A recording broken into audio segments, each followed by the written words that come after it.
I make $1 million from my YouTube channel. This little channel that you are watching right now makes me $1 million in Google Ads consulting hours. Just kidding. That is a huge lie. That said, I want to talk about the channel today, why I started it, what I'm doing. And if you don't care, then you don't have to listen. So not going to hold you hostage. But here's the deal. So I started this YouTube channel about Google Ads because I find it easier to talk through content versus write about it. Now, I ended up switching that because I felt like when I was scripting YouTube videos, I wasn't getting into as much depth as I wanted to. And so I ended up going back to writing. I also felt very vulnerable on camera. While I do not believe that you have to play the comparison game or anything like that, it always just feels bad to be like, okay, like 123 subscribers talking about Google Ads. I also while I know how good I am at ads, I never really felt like people are going to be so mesmerized by my version of Google Ads that they would subscribe and want to hire me. So,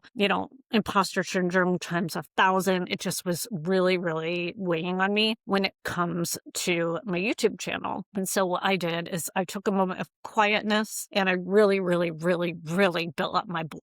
And the good news is I love the blog. I think that is where, and I've said it before, that is where my best content lives, because I can just come downstairs in my pajamas any time of night. I can schedule it. I just write from my heart and it is what it is. And even in the blog, I've been leaning more almost like diaristic or just more personal in the blog. I talk about blogging. I talk about what it's meant for me. I talk about the pains of the industry and the stress that I hold being a specialist in Google Ads. I talk about relatable things as a marketer over there. But that being said, what I did is I downloaded all my YouTube data because what I really wanted to do is I really wanted to look at what the platform is telling me. And frankly, it's the same way that I look at Google Ads. And so I wanted to look at, okay, what's YouTube telling me and what is it not telling me? What's being left off by my channel? And really, this is how I approach everything in my life. And I think this is one of my gifts as somebody who works in Google Ads and who works in marketing, because it's not like I just look at Google Ads. I look at landing pages. I look at founder decisions and the decisions that my clients make. And then again, I look at my own content, my own business, what's performing, what's not. And then I kind of take another step back and look for what's trying to perform but can't yet perform. Because that's where I feel like, especially with today's day and age, that's where the leverage is. What have I done that is set up to perform, but it just can't get out of the box yet, right? I know I have a good business, but people can't see me. That is what I want to leverage. So first thing I notice when I look at my YouTube videos, and I think this is hilarious, is that the growth hides inside the shape of my YouTube channel, not the size of it. Over 13 weeks, the past 13 weeks, my YouTube channel that you're watching right now has logged 993 views and 40 hours of watch time. To me, those are really, really small numbers, and they're really, really easy to dismiss because those numbers are so small and don't sound bragging or they don't sound like something I would brag about, but the trajectory is unmistakable. In April, I had 28 engaged views. In May, I had 218. In June, I had 416. And the first 18 days of July, I had 262. So I think when you think about it, most people look at totals. I'm looking at the acceleration curve. And this acceleration is telling me that my system is alive. Granted, I was publishing more. I was out in Massachusetts when my daughter was at a dance intensive. So I know the background of that in the business context.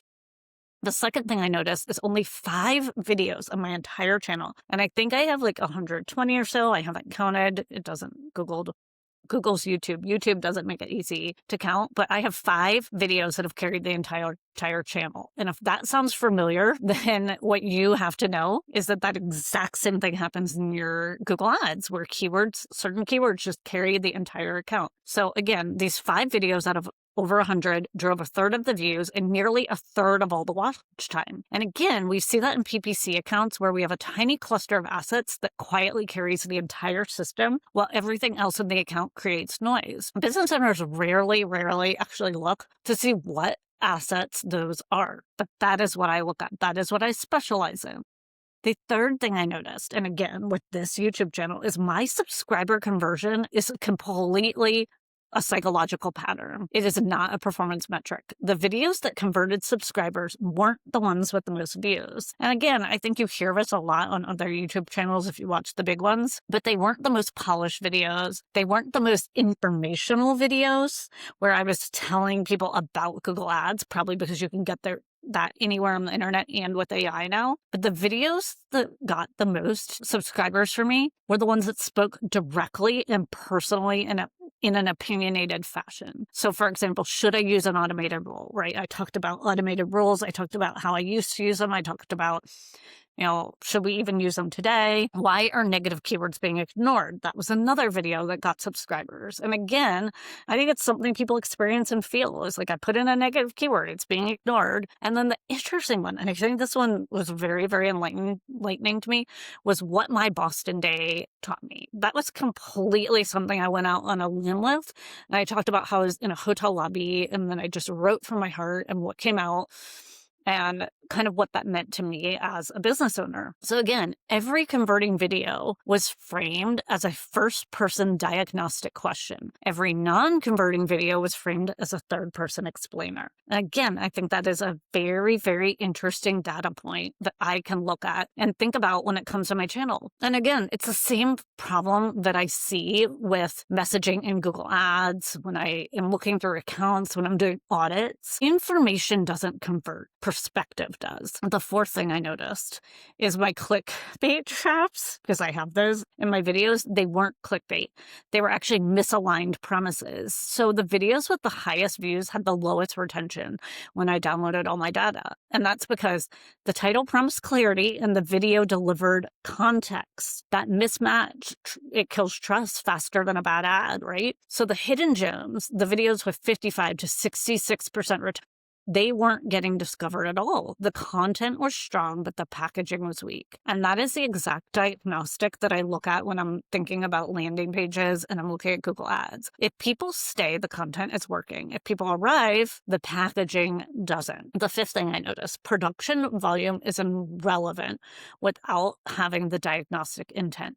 I uploaded 36 behind the scenes shorts. I just uploaded shorts based on my videos, and they produced 0 to hours of watch time and 1 subscriber. So to me, when I think about shorts, they're a false sense of activity. And again, I've heard this with other people where they've said like shorts, they build subscribers, but those subscribers don't watch the long form. Again, it's just that false sense of activity. And this happens again in Google Ads when you look at the change history.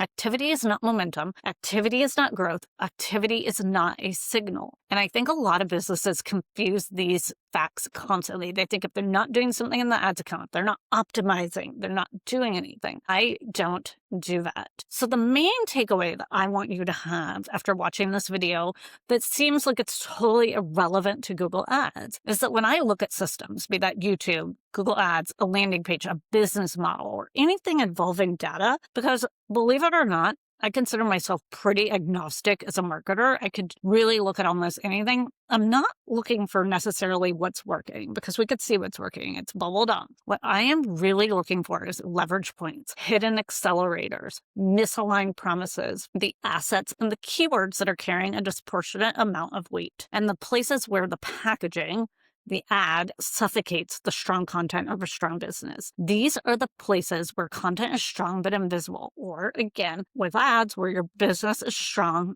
but it's completely invisible to the people that need your solution. This is the places where effort is high but impact is 0. That is very, very important. Where are you making all the effort but you're not seeing the impact?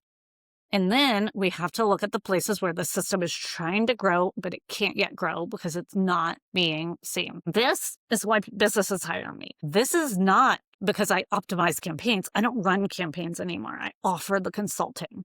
I offer the help. I offer the brain power behind it. I offer that fresh pair of eyes when people are absolutely questioning themselves as to what they're seeing. I had a client reach out to me yesterday, actually, that I owe a proposal on, who said, I've gotten to the point where I just don't trust myself. And I'm like, yeah, I'm your stopgap. In fact, what I'm doing right now, because I've had 2 clients in a row come to me for that second brain, and I already have a client where I'm operating as that second brain for the founder who knows ads. What I'm doing for them is I'm putting together a consulting package so they can just buy the hours, buy my brain power, buy it in a package, and then work through those questions with me and just have that idea to bounce concepts off of, not somebody who's writing ad copy, adding, keywords, putting sale copy in, and just that second pair of eyes. So when it comes to you, right, in your business, the person listening, your YouTube channel, your paid search account, your messaging, your business, your marketing, all of these things have diagnostic footprints. And if you want somebody to read them,